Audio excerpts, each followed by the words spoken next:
Welcome to the Life Makeovers podcast. My name is Cindy D. Whitmer, and I am the Midlife Makeover Coach, helping you turn your midlife into your best life, one step at a time.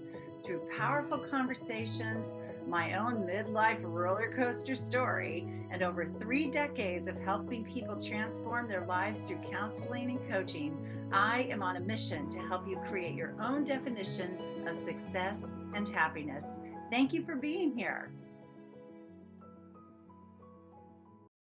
Hey, everybody. Thanks for being here. Today is a sentimental day for me. It's June 2nd. And June 2nd is the day I got married the first time. The first time. June 2nd, 1990. I married my college sweetheart, who then became the father of my 2 biological children. And we had been together 2.5 years or so, and we're a year out of college when we got married. And I was very much in love with him, and I believe he was very much in love with me.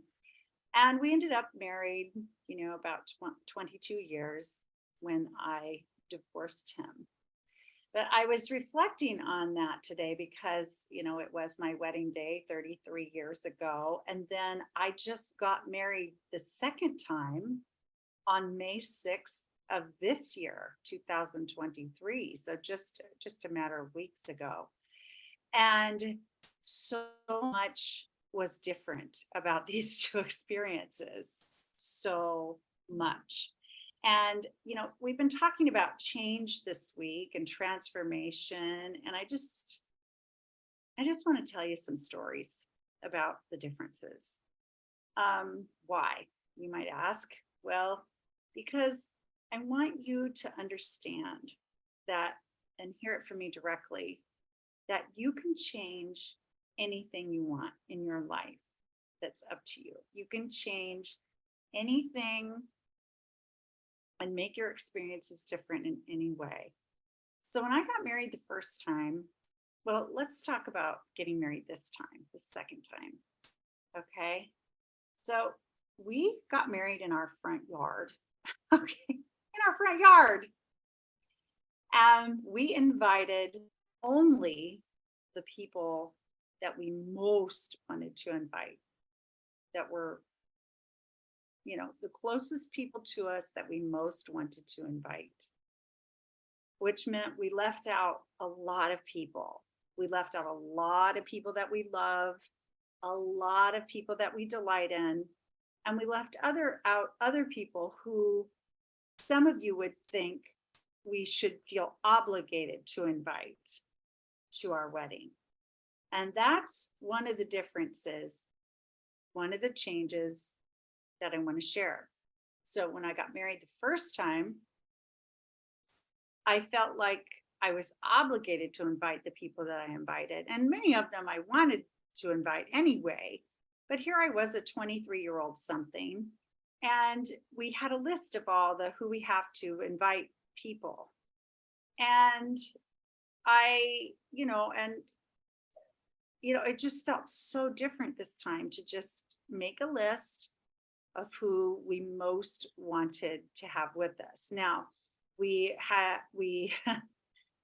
a longer list and then started cutting people from it because we have this building on our property where we had a dinner and the dancing, and we had to be able to fit people in it comfortably.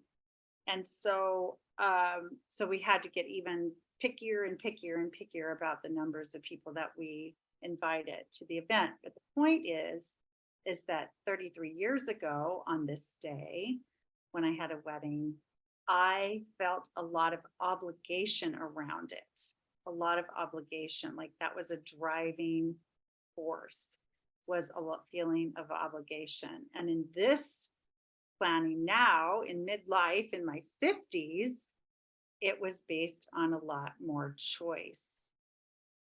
I carry that theme even further into the choices around the ceremony and the event itself.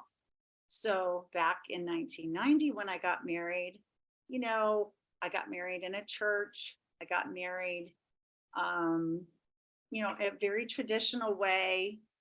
And it was lovely. I mean, it was meaningful. It was lovely and meaningful.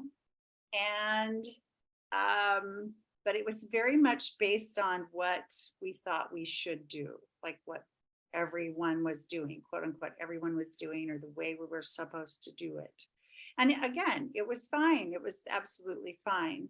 But it was so interesting to plan a wedding again at this stage in life and go, what do we want to do? Like, we have this blank slate. We can do anything we wanted to in terms of a ceremony or in terms of a location or whatever choices we made. And it was so fun.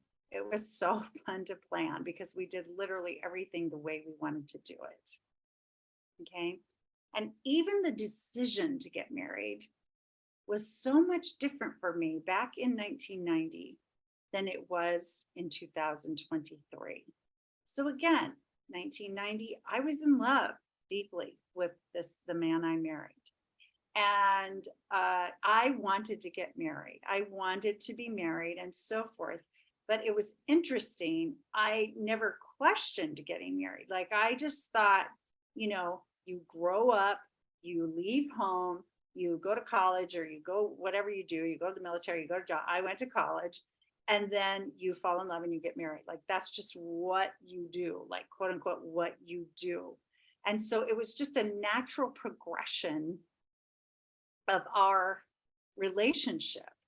And we both also were people that wanted children. And so we felt like we really needed to have a marriage to properly raise children.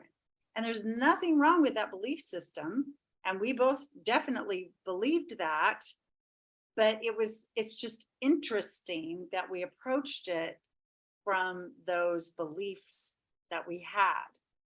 And so now, fast forward to 2023, I'm a woman in my life. I can take care of myself. My husband is self-sufficient.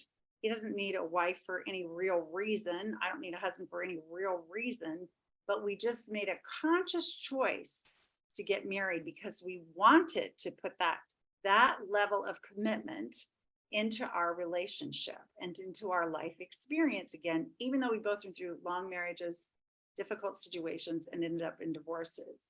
And so the conscious choice to be married as a person in the life versus, oh, I'm obligated to get married. I should get married. We're supposed to get married. There was none of that. There was none of that in my mind or in my heart or in his as we approached it. And so it's just amazing how different it's all been getting married now in 2023 as a 55-year-old woman, now 56-year-old woman, versus getting married as a 23-year-old woman in 1990. So things change, don't they? They change. Change is one of the only constants in life, really, because it just, people change, circumstances change, everything, all kinds of things can change. And so we want to flow with change, right? Just flow with change and enjoy change as much as possible and have faith in the changes that are happening, because any change you have going on in your life can be for your total benefit if you will allow it to be so. It really, really can be. And then, just like I taught the other day, change starts in our minds. And so just like me approaching a wedding and a marriage very differently now versus 33 years ago, that all was a change that started in my mind and in my heart. And then the logistics of it rolled out, differently. So, so let's embrace change. Let's embrace change. Let's not fear it so much that we strive to avoid it, but let's embrace it, because life is ever evolving. And if you don't change with it, you might really find yourself in some real uncomfortable territory. For example, here's a great example of that. my mom, who is about 80, almost 80 years old, not quite, but just about, well, I think so. Let me think about that for a second. Yeah, yeah, she's almost 80 years old. She'll be 80 September 30th. She doesn't have the internet. She doesn't have a cell phone. She's just, she hasn't been comfortable kind of keeping up with the technical changes available in society.